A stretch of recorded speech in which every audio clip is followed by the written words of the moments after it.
Hi, everyone. It is Devin and Courtney again with another episode of Eat Meat and Question Everything. Today, we are here with Sarah from In the Buff Wellness. Thank you so much for being here with us today, Sarah. Thank you for having me. I'm excited. Yes, we are too, but let's just get into it and give us the whole spiel, who you are, what you do, and then, of course, how did you come to be in the carnivore community? My name's Sarah Franklin, and I have tried every diet out there. I think, it's just a history of, you know, whether it was calorie restricting, 21-day fix, calories in, calories out, all the grains.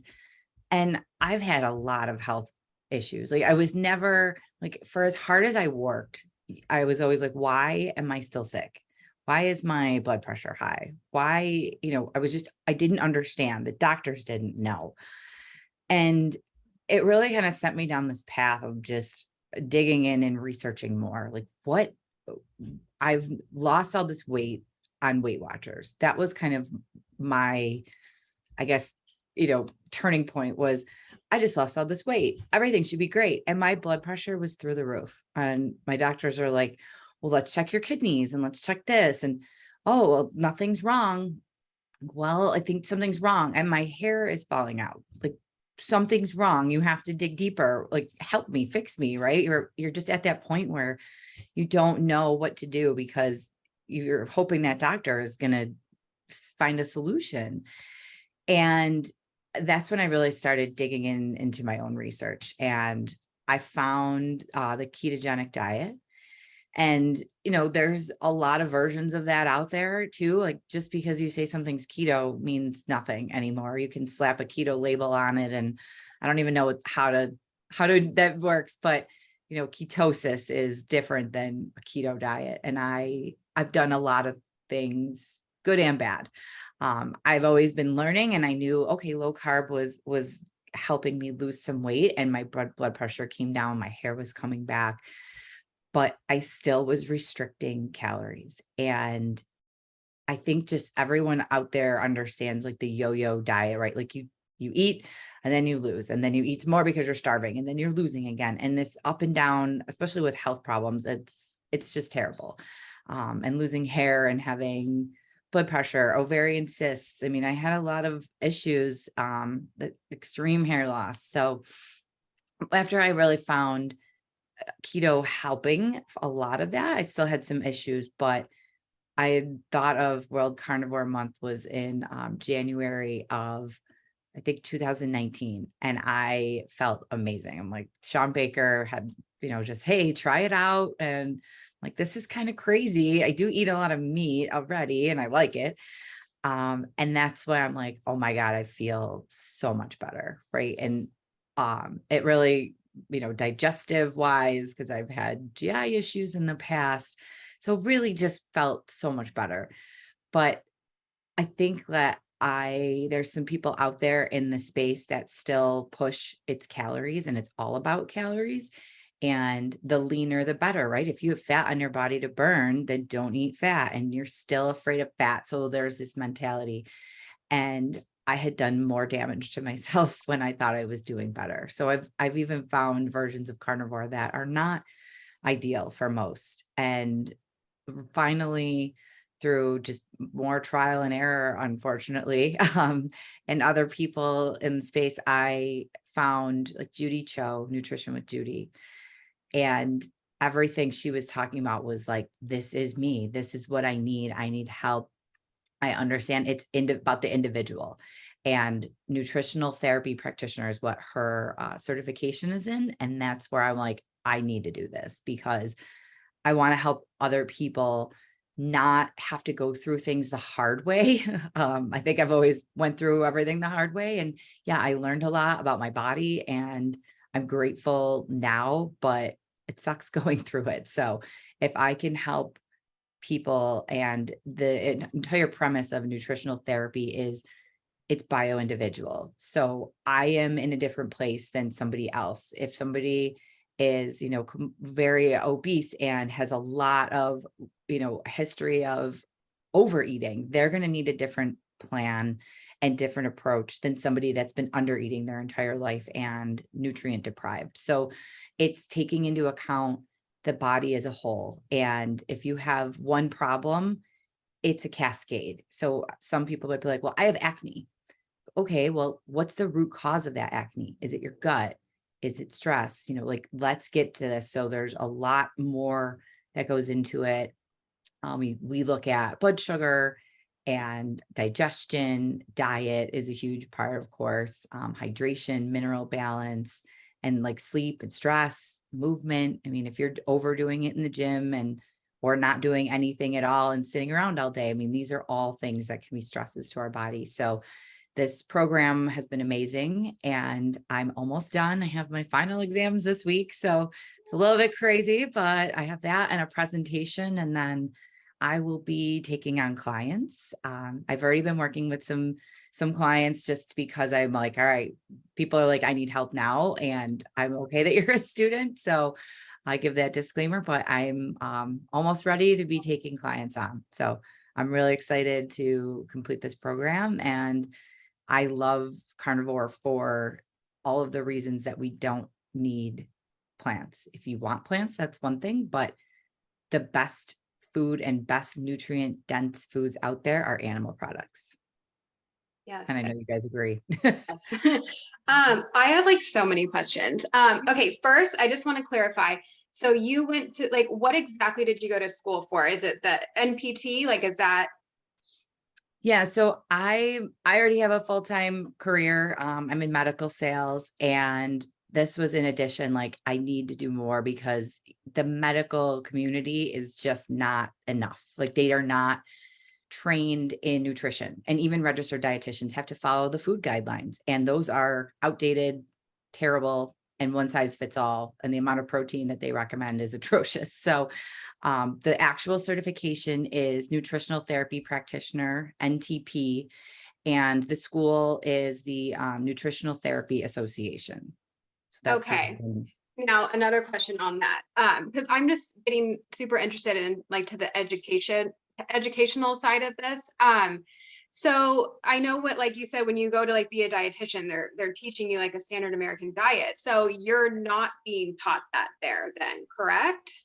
Correct. It is bio-individual, and their approach is so much more ancestral. So Weston A. Price was a dentist, and it's a lot based on that, where his teachings were, he traveled around the world and found like that the healthiest people were those that were eating local and local source and animal products, and included things that they, use the entire animal. They were eating enough fats, they were having protein, seasonal, properly prepared diet. So that was the basis. And in the program, they're saying, a lot of it is, yeah, there may not be an exact macronutrient profile for everybody, but we learn a lot about the actual nutrient density of foods, as well as specialized diets that may be necessary for times. So it is really helpful in the education of, we learn what the modern diet became, right? Like when we're replacing everything with canola oil instead of animal fats. And, so it kind of walks you through the evolution of food and what we've done wrong, and how, a little bit of sugar used to be included. And now it's like so much more sugar per person is consumed. So, looking at society as a whole and just the history of what has changed with our food. And then they do focus on like, yeah, you definitely need vitamins and minerals from animals. I mean, protein. And so it really digs into that. They don't talk about carnivores specifically, but ketogenic diets, low carb diets, especially with somebody who's having blood sugar dysregulation. So they do review, therapeutic diets for times in different people's lives. So it is an individualized approach, like I said, and that's why I love, just the training that they've given. It's very ancestral based and just makes sense. But it's everything too. Like, what are you putting on your body? Like, are you adding so many toxins that your liver is not able to, detoxify? Are you so stressed that, you're in a stress state and you can't detoxify. So there's just a lot of pieces that have been really helpful in just understanding why one problem is not necessarily the root cause. So that's a symptom. And yes, most physicians, and if you go to the doctor, you're looking to treat that symptom with this pill or with this approach. Where this is, why are you having that symptom? Let's look at it. Let's look at how often are you eating? Are you eating every 2 hours like you were told that you were supposed to and have to? Well, that's why you keep spiking your blood sugar. It's never coming back down. So, it's just very big picture. And there's a lot of foundations that we talk to that are a big part of the training. So like I mentioned, blood sugar and a nutrient dense diet, hydration, but they all bleed into everything. So you kind of have to do everything to get optimal health. Yeah, that's amazing. I mean, this kind of like excites me. Like I'm gonna be Googling How long doing is this Yeah. later. how long have What? you been, how long is the program? Because I'm like, oh yeah, like I'm let's like, I'm signing up. Yeah. It's awesome. I started in February, so about 10 Okay. months-ish. Yeah. oh, Okay. okay. So See, So I mean, that's not bad, you know? yeah, that's not bad. And you're being taught proper nutrition. That's what the thing yeah, that chaps my ass about like these dietitians is they're being like misinformed. Like yeah, they're being taught garbage because their programs are being funded by the National Confectioners Company or whatever it yeah, was that funds it. I know. So I love what you're doing. That's exciting. And I feel like that's like what everybody should be learning about nutrition. Yeah, And and if I you're interested, I know I've actually spoken with Michelle Hearn, who has Okay. run Eat, Meet, Repeat, and she's Yes. a registered dietitian and wrote a book about the dietitian's dilemma.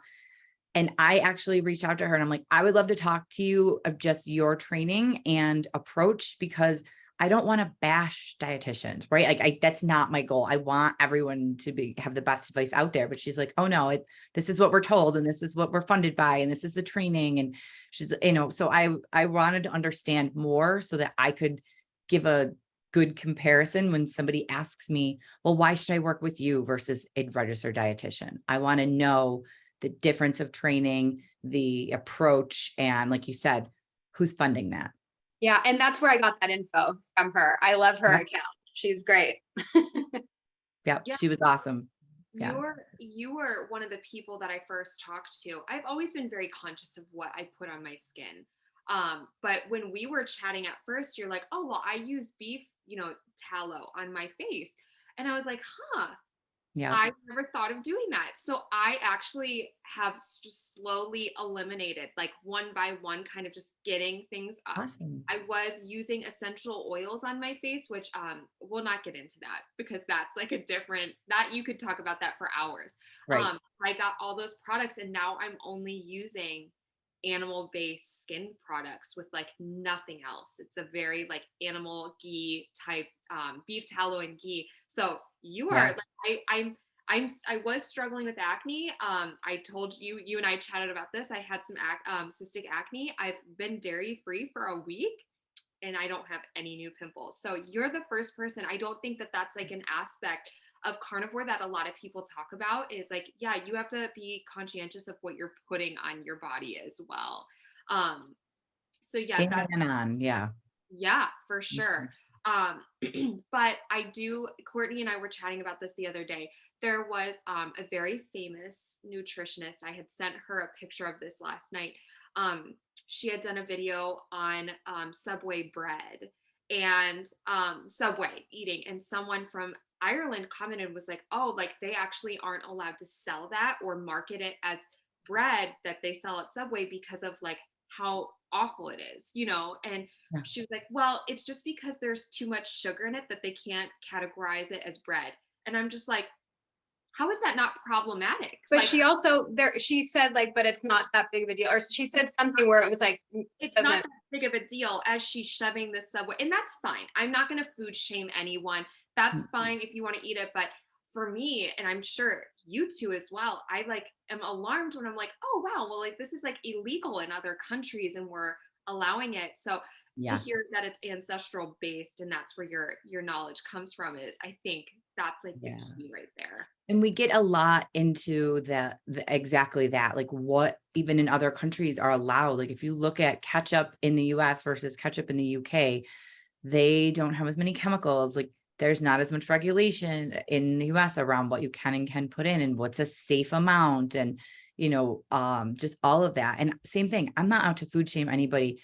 There's people out there that they can handle more carbohydrates than others. And there's people that can't handle any. So like carnivore just takes the guesswork out of it, all of it. You're not carb counting, you're not ingredient checking and having to learn, so it is just so much easier to just eliminate the crap and eat the nutrient dense foods. Because I can't tell you how many people are like, send me pictures of what do you think about this? And what do you think about this ingredient? And what about, palm oil? What's maltodextrin? What's this? Like, there's like over 100 names for sugar that are coded. Like you don't even know there's sugar without there being sugar in it. So yeah, bread is not, great for most people, to say that. Now I wanted to, this is another thing that's been brought up a lot recently for me. Do you know anything about the blue, what is it? Zones, Blue blue zone. zones. The blue zones? Yeah. That's something I've never learned about. And so I started reading about it last night. I guess the argument is like, well, they did a study on these zones of people that lived the longest. And a lot of people come at me and say, well, don't you know the blue zones eat more vegetables? But I've heard that there's counter arguments to that. Like the quality and the sourcing of their food is a lot higher. And they also have better qualities of life as far as like the work life and balance. Do you know anything about that? Yeah, so there's a lot of stuff. Like I haven't read every study out there, and then you can make a lot of things go your way when you are looking at one goal. I mean, I like said, from medical sales, I know how you can read a study and how you can interpret something, and a percentage of something can be nothing, like 100% could be one person. So it's always like in the details. That being said, um, I love Costa Rica. We bought a home there, and it's one of the blue zones. People live some of the longest. Their mantra, first of all, is Pura Vida, which means pure life. So they celebrate life. They work hard, but they spend time with family. They're outdoors, they're in the sun. Yes, they do eat fruit, but they eat a lot of meat. They eat, everything is grass fed. There's a ton of cattle. They have a ton of pigs. Everything's cooked in lard. Even if they do rice and beans, they properly prepare it where they're soaking it and they're removing a lot of these phytates and things that we talk about with beans, like these that can block absorption in our body. So they are eating ancestral to them. They're by the equator. So they are eating things that are naturally there. And introducing Pepsi is making them fat and sick. Too much fruit is making them fat and sick, so a lot of these blue zones, if you look into it, they actually eat a lot of meat and use animal fats. And that's why, like, for some people, they may not need carnivore or zero carbohydrates, but the big picture is they are getting the most nutrient dense food they can. So that's, look, digging deeper, it's not necessarily about eating the rainbow, but what they're getting, the essential fatty acids, essential amino acids. And like I said, in Costa Rica, they're getting all the sun, and that's a huge part of it too, your vitamin D. So there's a lot more than just eating vegetables to make you healthy, because find me one healthy vegan society. India is a great example of heavy carbohydrates, and they have crazy rates of diabetes. So you can cherry pick and you can look at the big picture, and you can find, that it's not that simple. Yeah, and that's a good point about the lifestyle too.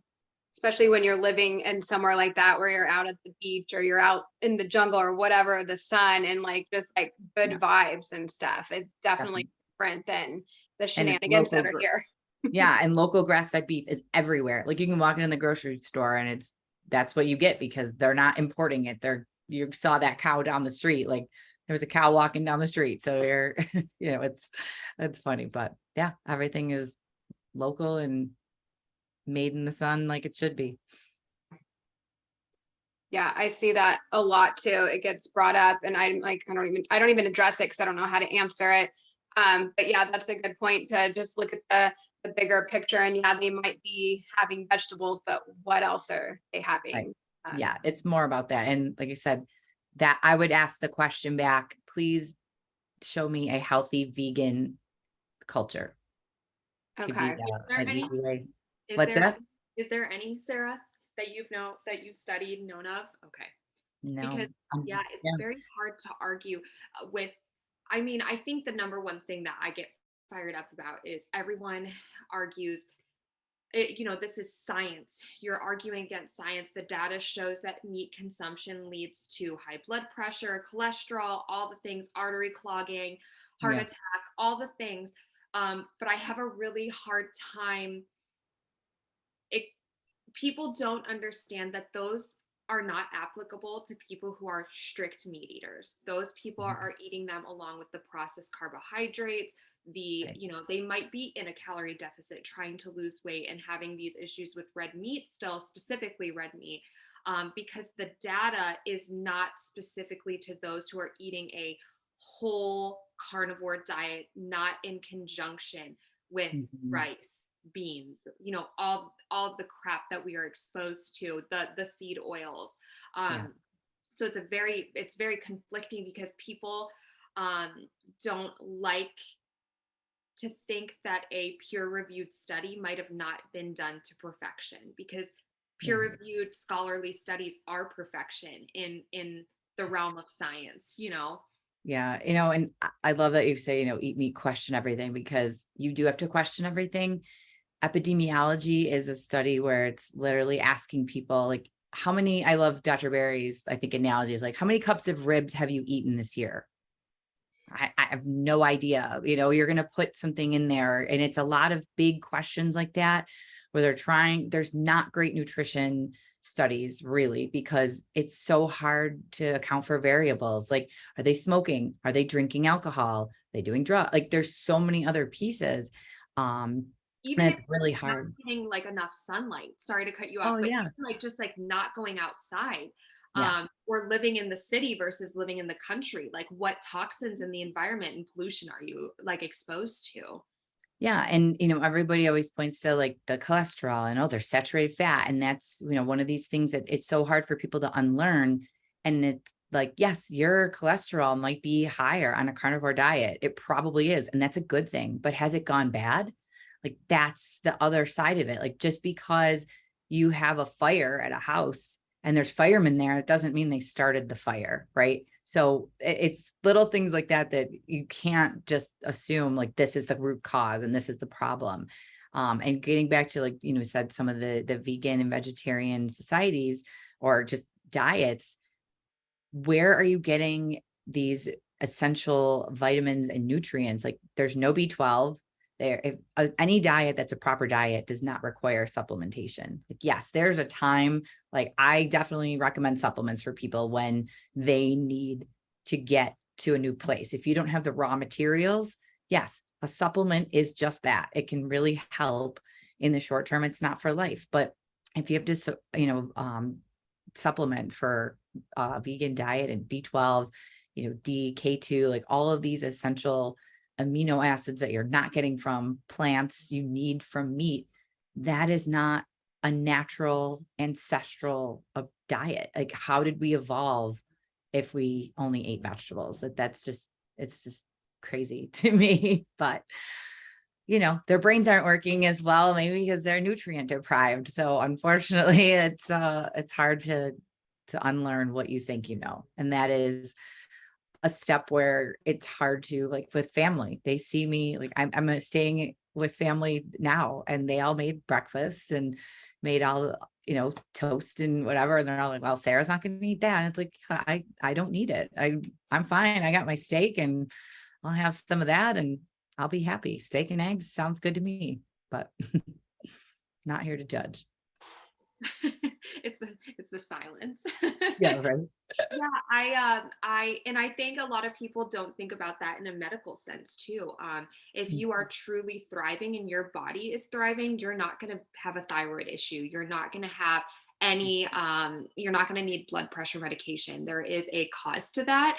And people who have medical issues, it is a consequence. Like you said, what is the root cause? Just Yeah. today I had someone say, someone asked me like, hey, do you mind if I ask what caused you to eliminate veggies? Like, I understand the gluten and the sugar, but what about the veggies? And I said, well, quite frankly, I had a really good urologist and I was having all these kidney issues. I was having kidney stones, I had an enlarged kidney, and I had something called painful bladder syndrome, and you urinate blood constantly. It's very painful. And he was like, you need to eliminate anything that is acidic, anything that is artificial, and you need to eliminate anything high in oxalates, and then we're going to go from there. And the Right. oxalates itself, like, thank God he was a good doctor and knew that things like that. But this person, I explained, I said, my doctor, said, cut this out. I believe it was an oxalate intolerance, and this is what affects the kidneys the most. And someone literally commented, you believe, but you're not a scientist, so you are not right. And I'm thinking, how ballsy, how brave people have gotten to just input, just, Yeah. I think you get what I'm saying, but just the lack of, like, you're telling me that I'm wrong because I had to experiment with my diet and I'm wrong, but you wouldn't have even tried. I mean, Yeah. I've done painkillers around the clock, and you Ah, wouldn't have, I awful. don't know anything because I'm not a scientist. It's just wild to me that this is how people actually think. It's sad because, I feel like if it were face to face, somebody would never say these things. It's these keyboard warriors that think they're saving the world by ripping people down. And that's not the approach. Like, education, unfortunately, you can't give advice to somebody who doesn't want to hear it, no matter what. Like, they have to be open. And that's a really hard thing, knowing everything I know and watching other people. Like, I keep my mouth shut, right? Like, if they ask me what I do, I am happy to share, but they don't want to know most of the time. And but like what you said, if this is N equals one, it is helping you amazingly. And you are so lucky to have found a doctor like that knows about oxalates and everything, because that is crazy. Like, people getting kidney stones and all of this, like, that is terrible. And if you're on painkillers, like, that is not a good life for you, to live. And people with digestive issues, like eating so much bulk in these volume foods like that is like steel wool just going through. I'm like, would you add more traffic to a traffic jam? No. Like,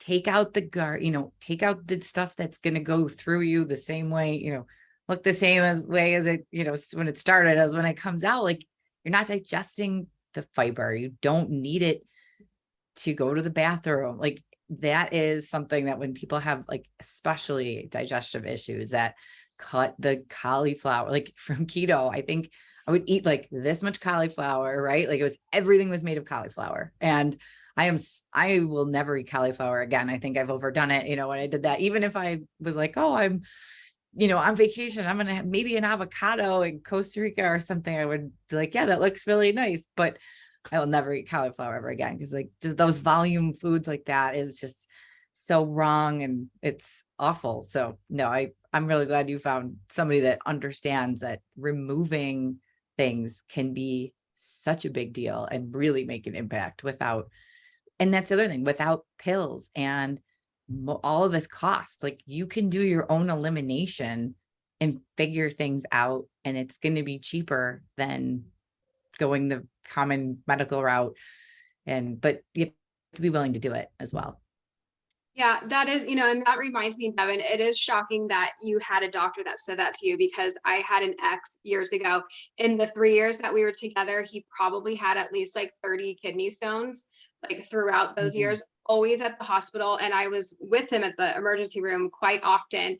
And not once did anybody mention anything about diet. It was just, oh, okay, this is happening. Let's give you some morphine or Dilaudid or whatever, and then send you on your way with your prescription pills. And that was it. They're all about just trying to manage his pain. And no one ever Yeah. mentioned anything about, well, why is this happening? What is causing this? And it's just like mind blowing to me. Like, it just And seems like it's almost like their blinders are on, like, oh, I've just been taught to, like, this is how I medicate it. I'm not even going to look to see, like, get to the root of the issue. It's just, well, that's the medical system, and working in it, they'll call it like treat them and street them. So if you're going to the hospital, that turnaround is a big deal. They get paid different amounts for the length of stay that somebody's in there. They need to get you in. Is it emergency? They don't diagnose most of the time and get you out. And now you follow up with someone else and they'll figure out why. But as long as you're not dying and like, you know, we might treat what we can treat, but like you said, a lot of times it's treating the symptoms and get them out to a specialist and they're going to fix it. They're going to find out, but it's not a heart attack. It's not this. And they rule things out and then they get you out. Well, even the specialist, the That's it. urologist that he would see, not once was anything brought up about like what you could change in your lifestyle, the foods, the smoking cigarettes, the alcohol. Like it was all Right. just do whatever you want. We'll just blast the kidney stones so you can pass them. That's so That's crazy terrible. because they actually were so pro elimination diet at my clinic. And I mean, this is Oh, that's disgusting. great. I'm not talking like a lot of people will say, well, was it a real MD? This is a real MD. This is an MD with a specialty who specialized in female bladder and kidney. Oh, wow. He was a urogyne. So that's like a urogynecologist. And I went in, I had a procedure done. He said, I'm going to give you medicine for pain management. This is a list. And he handed me a physical list. He's like, you need to eliminate every single thing, start with one and go down the list. And they were listed in order of like the biggest culprits for like the kidney and the painful stuff. And I did. I went, his number one was diet soda and artificial sweeteners. And Wow. then it went down all the way from like tomatoes and like acidic vegetables and nightshades. And then it went to teas. And then it Wow. went even to like the seeds and strawberries. He's like, bad. They're terrible for the Yeah. kidney. They're really hard to digest. Like you got to cut them out.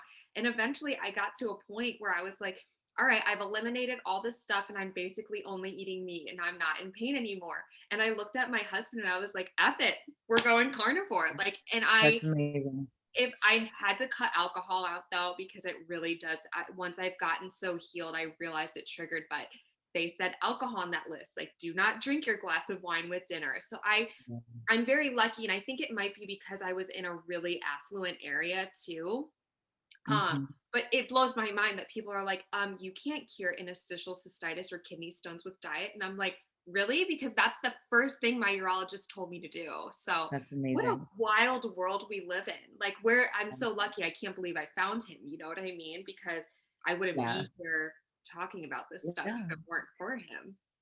And you're very lucky to have found somebody that is, you know, not telling you just deal with it and this is the rest of your life. And I always feel like people assume, or a lot of doctors assume that like if something's still happening for a patient, that they're just not compliant. They're not taking their medication or they're not eating right, or, you know, and they just kind of write it off. And that is one of the things that I just want to help, because it's not about that. Like, but also not everyone is that motivated. Like you were in pain and you were like, I need to fix this. Like I'm willing to do anything. Right. And I feel like that's why a lot of people do find carnivore is they are like just at their wit's end, right? Like there's nothing else. Like I got to try this and maybe it'll work. And then they're amazed at all the health benefits they're seeing and everything else. And it is an experiment. And it's something that I think is just, it has, it's magical. I never say you heal this or anything, because I don't diagnose or treat or anything like that, but I have seen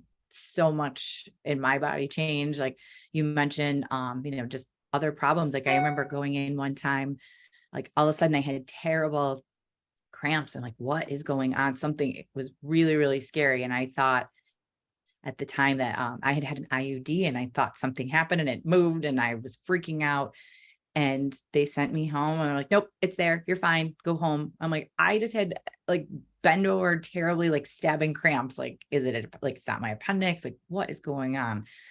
And you have ovarian cysts. So it'll just happen from time to time. They'll rupture. I'm like, well, what do I do? Like, why is this a thing? And it happened like maybe 3 different times and it was awful. And even after that, like going carnivore, I have a scan from when I had cysts in my body and my kidneys and my ovaries, and now there is nothing there. So I don't want to say magic, but hey, that it changing my diet changed my symptoms. So Yeah, and you see that a lot with everybody. I mean, it is like, even though it's weird to say, it does seem to be freaking magical. Like, I know. I mean, everyone that tries it's like you wave a magic wand and like all your health issues are gone. Like the one that sticks out to me the most, I think just because it's visual, is Jen from Delighted to Meet You. I just talked about her in my last interview I did yesterday, but I can't unsee her picture of her body like covered head to toe in psoriasis. And then Yeah, that, switch to meat and boom, it's gone. Like it's yeah. just wild. And the other thing is though, like there are some things where carnivore can fix that for people and really help. But then like, I know it didn't completely help me with everything, that's why I went looking for a practitioner to work with, because as great as carnivore is and how much better it makes you feel, it may not be enough for some people. Like if I had drank too much alcohol in the past, and I think it really messed up my gut, that I had to do, I mean, beef only for a long time. And it is a slow process, and it may not be this instant perfect thing for everybody out of the gates. But as long as you are feeling better, like that's your sign, like this, I'm on the right path. I feel better. I need to, and if you're not, look for help, because there's a second set of eyes that can, really help you. And that's one of the things that part of the intake process when I'll work with somebody is a 3-day food and mood journal. So you are writing down everything you put in your mouth, whether you are having a glass of wine with dinner or whether, you are eating fruit as a carnivore. How many times a day are you eating? Are you eating one huge meal that your body can't digest yet because you don't have, digestive enzymes? Is that one huge meal of OMAD spiking your blood sugar too much and holding you back? So that's a big piece of, how I will help in an individualized level, because carnivore is great. But if you're not feeling all of the magic and the greatness, then you need to dig deeper. And I was one of those. So I want to help those figure it out. You may be eating too lean, you may be eating too much fat if your body can't break it down. So, there's a lot of pieces, and everybody's gonna be a little different depending on what they've done and what they eat. So you said you were eating all beef. What does a day of eating look like for now? I'm assuming it sounds like you're still. We kind of know that you're working with Jess. Yes, I Jess, love the Jeff. carnivore money. We've talked about you. We talked about it in our live last week. But what does a typical day of eating look for you now versus when you started carnivore? I mean, when I started carnivore, I still was like, "Ooh, I'm having pork rinds and I'm having, cheese and a lot of eggs." And I feel like now I'm more meat based. Like I don't eat cheese. I haven't eaten it in a while. Um, I am dairy free. I have butter here and there. I love tallow because I'm still not where I need to be. And I'm not gonna, like I still eat beef only for the majority of everything. Like last night at this wedding we were at, I had shrimp and chicken and beef because I was hungry, and they were passing out a lot of great food. So it was really nice. But shrimp doesn't make me feel my best yet, so I don't eat it. And that's where I think you really need to know as an individual, like I don't feel as good with eggs right now. So I'm still leaving them out majority of the time. If I have one from time to time, I'm like, okay, that was good, but I'm not if I'm at 100 when I'm eating just beef and tallow. I eat a lot of tallow because I'm a higher fat person. I like there's versions of even carnivore, like a therapeutic ketosis type of carnivore versus higher protein. So really a difference, but I'm usually in ketosis. I do some fasting because I am in it for a lot of other benefits and to heal my gut. I'm not there yet. My skin's better, my weight's better, my gut is much better where I can handle these foods, but I don't feel as wonderful when I do. So I'm still majority beef. Question on that. Is it like a histamine thing or like why wouldn't shrimp make you feel good? A lot of times it is histamine. That is one of Okay. my biggest struggles is Can you histamine. talk about like what that is exactly and why people might have issues and what the heck a histamine is? Yeah. So I've had a lot of stuff with histamine where there are different foods, like a lot of aged foods. So even you mentioned wine, like wine and beer have a high histamine content, aged cheeses, aged meats, cured, smoked. So bacon and, any smoked food or anything like that. But then some people have such severe that egg whites can really set them off. So a lot of times I'll just have the yolk instead, because that's a lower histamine. But the hard part is it's not just that food, it's cumulative. So you have a bucket, like a bathtub. Think of like a bathtub, and you can only put in so much histamine. If you have a drain as well, right? And this drain is this enzyme in your gut called diamine oxidase, DAO. It's diamine something oxidase, but that is what breaks it down. And if you don't have it in your gut to break it down, you're not pulling that plug out of the bathtub. So that bathtub can overflow. And that's when you can get different symptoms, which can be, I usually get like red dots on my skin. You can have a rapid heartbeat, waking up from sleeping. Like it's very, I guess like you get more adrenaline from it. So it's kind of putting your body in maybe a stress state. So a lot of people can get really itchy, allergic type reactions can get, further as you go, but it's going to be a little different for everyone. And I was having issues. Like if I ate something, I would wake up in the middle of the night, like wide awake, like what is going on? So there's certain foods that are higher in it. And once your gut is, essentially going to be better at making this enzyme, you can break that down. And it could be, like I said, cumulative. So maybe one day you are good and you ate eggs for breakfast and you were fine.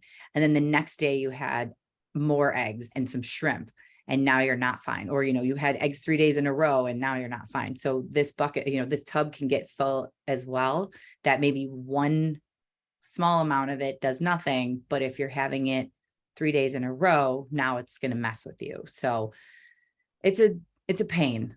Let's just say like it, I know it was a history of drinking too much. I think alcohol for me that messed up my gut, as well as antibiotics for acne, years ago. And just, there was some damage done that I am undoing a lot of things and I'm not where I need to be yet. And that's why I still, do mostly beef. Like I said, I'll have certain things from time to time, but I don't feel as great. And if I don't sleep, I love my sleep. I sleep great when everything is good. So if I don't, I'm like, well, what the heck is this? This is not fun. So I really empathize with people who if they can't sleep, like that's awful. But yeah, histamine is, it is a tough one. And a lot of people don't know. And like ground beef is a histamine trigger. Like anything that's been out or sitting out, like even if you left meat on the counter, if you salted it and let it sit and come to room temperature, and like some people may recommend, that could set somebody off. So there's a lot of people that could be very sensitive, and there's others that can eat anything and they're totally fine. Okay, so like, oh, sorry. I No, was gonna say, as a steak would be better than ground beef, just because the ground beef has gone through the whole grinding process. yeah, there's more surface area being exposed. Like, so you're kind of processing it, it's being out, and you don't know, like, if they ground it right there in front of you and you went home and ate it, you're probably going to have a less chance of that. If it's in the grocery store and they ground it and it's been sitting out, and like even grocery store meat for some people, they can't tolerate that. They need like flash frozen. It was cut and then frozen, and then, you defrost it and eat it immediately. Like that's what I did, because I'm like, I'm not taking chances. You don't know what's aged. There's a company, Billy Doe Meats, that they have unaged beef and lamb.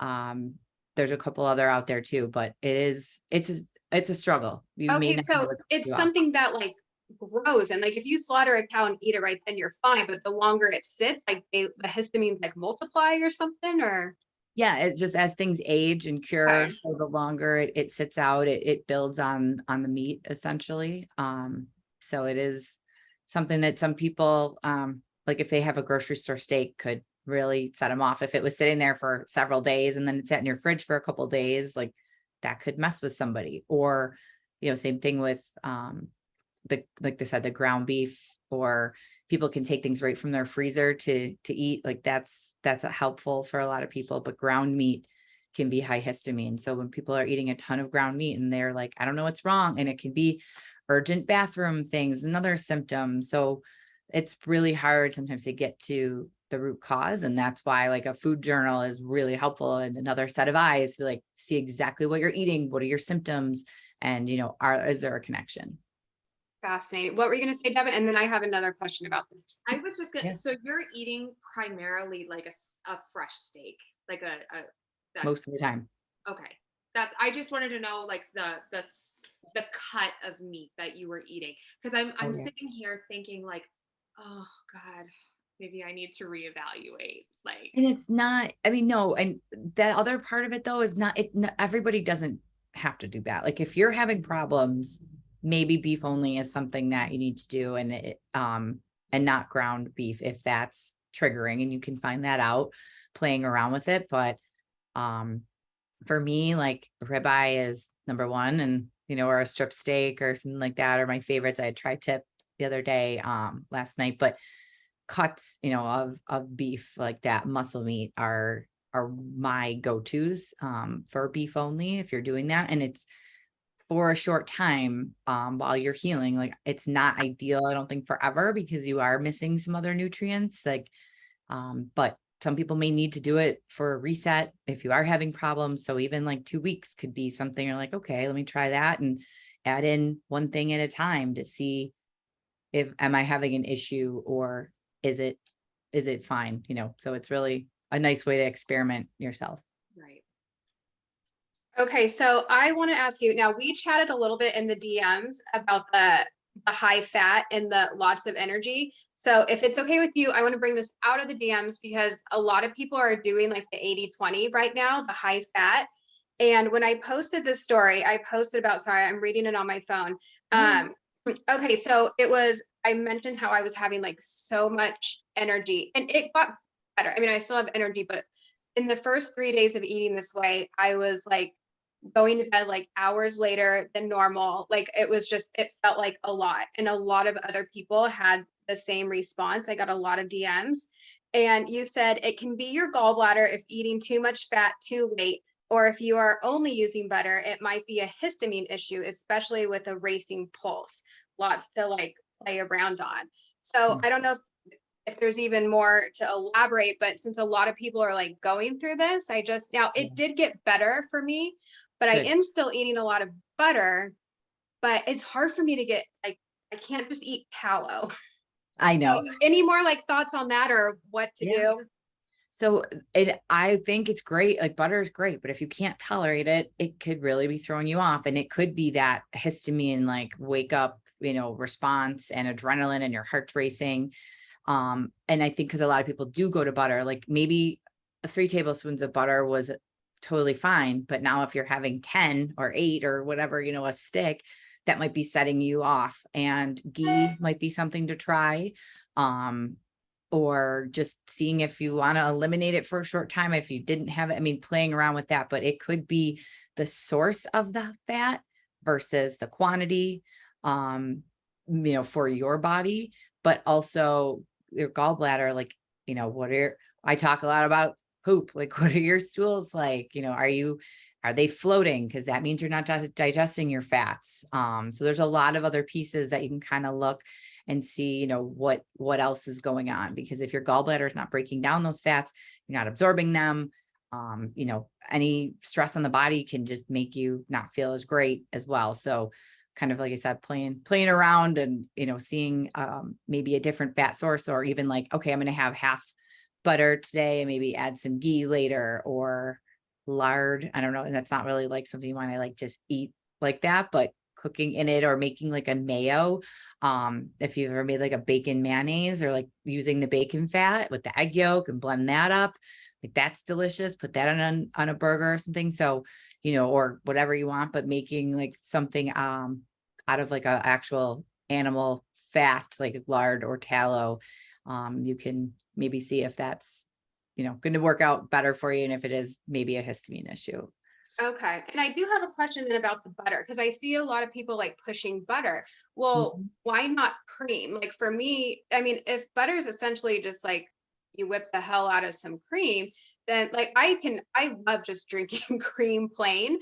So Yeah. what are are those like nutrient matched, or like what's the difference on that then? There's more, I believe, and I don't quote me on this, but like, I believe there's more lactose in the cream, and there can be more carbs. Like, even though it says 0 on there, there's carbs in heavy cream.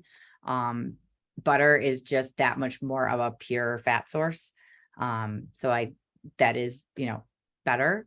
There's very minimal lactose in butter and none in ghee. So you're like completely removing the milk proteins in ghee. So it's kind of like levels, I guess, if you will. But yeah, cream can also, some people with dairy, I mean, that can spike their blood sugar. Like some people, heavy cream is not going to be helping them. And it's just going to be individualized. And like I check my blood sugar every morning, and I do a lot of testing and experimenting because that's just kind of the way I am. But if anybody's ever interested in getting a monitor and doing that, you can kind of see like, oh my God, look what this is doing to my blood sugar, and seeing if that is a problem. Yeah, I might need to get one because I do see a lot of people using them, and I am kind of curious just to like see like, okay, well, what food affects me? But back to the butter and the cream, that's a good point because I actually did make butter the other day, and for I don't even remember how much. Okay, so like 16 ounces of cream, I made the butter. I probably poured out a good like cup of, okay, I called it water and I got nailed for that. No. Buttermilk, whatever. It didn't look like Yes. buttermilk. It was like milky water. So I Yes. called it water. But that's a good point because that's all like lactose, Yeah. I'm assuming, or whatever. Yeah, I want clearly don't more know enough fat. about Yeah, nutrition. I've never made butter. Good for you. I would love to. I've bought, fresh whipped butter and things like that. But yeah, I mean, you're really getting almost all of the rest of that milk protein out. Or yeah, it's I don't want to say it's not as processed, but it's a more pure form of the fat. So Okay, that makes sense. very nice. Awesome. Okay, you good, Court? I didn't know if you were you're like, I can tell like when Courtney gets like, oh yes, you know what I mean? Well, look at all the cream I drank. Well, I didn't have this whole thing, but this was like this was my coffee this morning, this cream, and I'm all like chatty. I've got lots of questions. No, it's great. Go I for love it, Devin. Yeah, I mean, Sarah is the one who messaged me when I've never, for anyone who's watching, I've never had acne a day in my life. I've never had acne as a teenager. No struggles with that. I've always like been very proud of how nice my skin is, and I'm not bragging. It's something that I've put a lot of effort into. When I was 12 years old, my grandma came to visit me and she handed me some really expensive skincare, and she told me, when you get to my age, it's too late. The damage is done. You need to start anti-aging when you're a teenager. And so I've always, kind of thought that to be like, that's always been my thought process. And so I've always had a skincare regimen. I've always taken really good care of my skin. And then I started, carnivore, keto, and I was getting really bad cystic acne on my chin. And I'm like, holy smokes, like this is scarring. I've always been so proud of like no scar on my skin. And you were the first person, and you're like, Devin, it might be the dairy. And so I've been dairy free ish. I've had like a little bit of cream in my coffee, but that's it. Nothing else. No cheese, like nothing. I don't even think I've had butter. But I will still probably eat butter. I don't think the butter's the problem. And I'm like angry at how good I feel. I'm like so mad at how good I feel, especially because I just spent $100 on bread cheese the day before. I was like, I'm not gonna eat bread cheese. And as yummy it is, I was like telling my husband today, I was like, I have been dairy free for a whole week, and I'm so angry at how good I feel because it's like, well, you have it in your coffee, don't you? Just a little, yeah. So just like a tiny bit though. Like I was eating almost like a whole package of bread cheese once or I wonder if it's whatever, because cheese is different than having regular like dairy. Is it whatever enzyme is in that, you think? So there's different levels too of dairy, right? Like a lot of people are like, dairy's bad, dairy's good. And like a cultured, raw butter is amazing and has nutrients and has the enzymes in it to break it down. A grass-fed like Kerrygold butter is great. It's mostly fat. Most people can probably tolerate it. But dairy cheese is more processed, and you don't necessarily know that. Like a grass-fed cheese it could be the the hormones in the cheese or something else that, from the source. So the sourcing could be something like, there's different things to play around with. So now that like maybe the bread cheese is not something you can have every day, but if you have it once a week, like, okay, maybe it's that's worth a pimple. Yeah, like, or maybe once a week, like you won't get a pimple. Like, it's stuff you can play around with. And like you said, all dairy is not created equal either. So it may not be the butter or the cream, it might be the bread cheese. And that's Yeah. so, but I'm I glad like you kind of been playing around with it and figuring I it out. am like one of those because people are like, "Oh my God, can you give up the cheese?" And I was like, "I can. Like, I know I can because I've gotten to a point where number one, my willpower is so strong with like Yeah. I've had to look at it as yummy and delicious as bread cheese is. It is a it is sustaining. It is just nourishment for the body, and if that and I don't necessarily mind getting like a pimple. The problem that I was like having is it was bright purpley red and it was scarring that way too. So like even if I got up close, you'd be able to tell under my makeup that I have scars there. And that, I had I had suffered with cystic acne. I understand it's terrible. Like I was an adult, in meetings and just like, yeah, same thing. Like it it was hurts. awful Like and you're like embarrassed and it's on your face, right? It's not like something I can cover up. It's right on your face. And when you say like even your grandmother is saying like, you have to take care of your skin now. Honestly, I had the worst skin from a teenager on. I have better skin as an adult, as a 39-year-old than I have as a teenager. And I always joked like with my family, like, I'm going to go from acne to wrinkles. Like, I am just I don't understand. Like, this is terrible, but high fat and some fasting and ketosis, like my skin has never been better than it has as a, so it's not all about, you can unage yeah, yourself. I've For seen sure. your before photos and you look younger now than you did like in your early 30s or whatever your before and after picture. I was like, Thank talk you. about anti-aging, like I Definitely. don't think people, I mean, I'm only 30 years old. I feel like I'm 20 still, but I've heard people say, we had someone on our live pop in and she was like, I am 50 years old and I feel like I'm a teenager. Like Yeah. I have been carnivore she was only carnivore for 2 weeks, I think. And she was like, I Oh, legitimately feel like I'm like a teenager again. And I I was love like, that. people, I love it. it's not normal to have a mindset of like, oh, well, it is normal in society to, we're just getting old. That's part of getting old. And I'm like, I look hate at that. these No. ancestral diet people like Mark Sisson.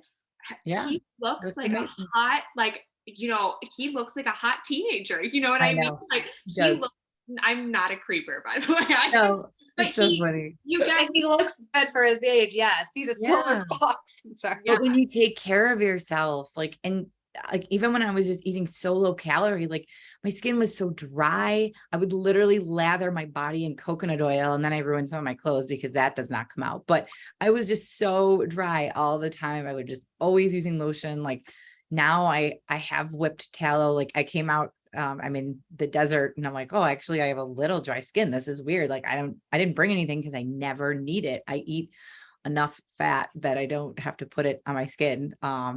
But I'm not used to being in the desert either. So I was like, this is weird. I might actually need some lotion but yeah, it's amazing how much better your skin can look and how much what you put in your body is more important than what you put on your body, like in terms of the fancy lotions and things like that for anti-aging. It's well, about what's happening inside. another thing that I'm also kind of like not I'm excited, but I'm not excited about with the no cheese specifically because I was eating cheese daily, like regularly, probably on each meal. If yeah, most days. I have a really oily scalp. I always have. I've always had a very oily scalp. Um, I don't have there's no oil. I haven't had to use dry shampoo in 2 or 3 days. And so I'm Oh, also it's amazing. angry because dry shampoo is super expensive. And I'm And like, probably wow, toxic, maybe. and it's terrible for you. Yeah, it's really bad. And I was like, wow, I've had an oily scalp since puberty. And Yeah. I've always had to use dry shampoo in between washes. I did not use it for 3 days in a row, and I didn't wash my hair. Like that is unheard of Amazing. for me. I'm the Mhm. queen of dry shampoo. Everyone knows because I don't want to wash my hair every day. I wash my hair once a week max. I don't I don't have any oil either. Like it's the thing. And I used to have, very fine hair. And even when I had like I had to wash them, I felt like I want to wash my bangs in the middle of the day. That's how greasy I was. Like it was gross. So I agree. That's so good to hear. I'm I'm glad. so glad that that's like a testament though, that someone else, Yeah. because I'm like, babe, my hair is not greasy at all. Like I didn't use dry shampoo at all this morning. And he doesn't Nice. care. But like I'm just like fascinated. So yeah, I actually enjoying the no cheese minus like the crunchy bread cheese. But thank you. It is Oh, something good. for everyone who hears it to definitely like if you're struggling, even just a little greasy hair, I guess, you know. We'll just play around with your, like, if you're not feeling as good as you think you feel, I mean, play around with things and experiment and, ask questions and just see how your body reacts because there's not necessarily one thing that's bad. It's what's the terrain in your body. So, and maybe right now my terrain's not as great as it could be. And I need some more time and then I'll feel better when I have those foods, or I leave them out and, I feel as good as I want. So it's up to you. Yeah. Yeah, definitely. Everybody's different when it comes to all that. Maybe cheese for a special occasion, because I do notice when I have a lot of dairy, my skin does break out a little bit more than normal. I've been choosing to ignore that. But I know like when I first started like this, I was having like just raw dairy. So that might even be something that might be a little bit more gentle for you too, Devin. Yeah. It has the enzymes in it to help break it down. So it's something to play with. We don't have raw dairy. I could get like a raw milk for pets where we live, but we're not anywhere near. It's So we just moved to a rural area, so it might be more of an option. We came from Washington D.C., so it's not going to be available near Washington D.C. But we did move a couple hours away, and it's rural, so it might be more of an option here. It's just we've been yeah. so such a short amount of time, but I definitely could look into it. Yeah, every state's going to be different. Like I live in New York State and they do not allow raw dairy unless you buy it from a local farm. So you can go online. I think it's Eat Wild or rawmilk.com or something like that. I can find it and you can look up how to get it in your state. So it is sometimes a challenge. Like some people can walk in the grocery store and buy it, and others, there are some delivery. There are a few farms that may ship for pets, but safe. It's only safe for pets, but it's the same safe regulations they would use if it was for people. So it's up to you. But yeah, raw butter can be great because it has the enzymes in it that some people may be lacking or that may be messing with them. So raw is the Cadillac of the butter and of the dairy. It's crazy that it's illegal in most places. It's like, come on. I know. Yeah, everything is illegal in New York. Everything is illegal. Our friends are from Buffalo, and Oh, everything is illegal in New York. it's a pain. Yeah. Yep. All It's a lot of right, rules. Courtney, do you have any more questions? I think I'm okay for right now. I will probably be in your DMs later. Yeah. Actually, like because I was writing things down. Can you tell me what you said where you got your NPT through? Yes. It's Nutritional Therapy Association. Okay. And one question to wrap up. I like to ask this question before anyone gets off. For someone who is exploring, looking into carnivore, or getting ready to start, what is the number one piece of advice that you would recommend for them? So go slow if you can and don't rush into everything at once, because I think like people, and I've done it too, where it's like, I'm going to be carnivore. I'm going to do a fasted workout. I'm not going to drink, I'm cutting out coffee. I'm doing that. Like, just want to do so much. And that is a lot that then it's not sustainable. So focus on eating enough as well. Like eat 3 meals, eat whole foods, carnivore foods. If you have to have snacks and, to stay carnivore, do it in the beginning, but just try not to take on too much at once, because it's not a magic pill. It's not a quick fix all the time. Some people may feel amazing immediately, and some people may need that time to adjust. So take it slow. Don't expect magic and unicorns and rainbows immediately, but you may still be like, wow, I do feel better. I don't feel bloated, and you'll still have some benefits. It just may not be, oh, everything is gone tomorrow. I stopped, this and everything is gone. So have real expectations and be kind to yourself. It's taken a long time to maybe get where you are, and give yourself time to adapt and enjoy eating good food. I mean, it's satiating, it's filling, and you know, enjoy the food, make it something you like so that it's fun and you want to eat these nutritious foods. And where can everyone find you, and when will you start accepting clients? Yay. So everyone can find me at In the Buff Wellness on Instagram. That's where I'm most active. Very soon, my website will be up, which is inthebuffwellness.com. And I will be taking clients probably the very beginning of December. So look for that. And yeah, I will be launching the website soon. I've been getting that up and running. So it's almost ready, but I'm ready to help, especially, carnivore is my specialty, and ketogenic if, you're not there yet. So we'll maybe have some converts. Awesome. And by the time this is published, your website is probably going to be up and running. So you'll be able to, we'll link that all below. So if people need the help, they can come get it from the source itself, the good source. Thank you. I appreciate how much you guys share out there and battle for carnivore. And I know you take a lot of heat for it. And I'm sorry that people can be terrible, but you're really helping by sharing your stories, sharing, that's all we can do is, that's how it's this grassroots movement that you share what you have experienced and all the benefits, and people can try it for themselves. So I Definitely. appreciate all you do. Well, thank you so much, Sarah. This was so informative. Thank you so much. Hopefully people will listen and learn so much. And thank you. Yeah, thank you.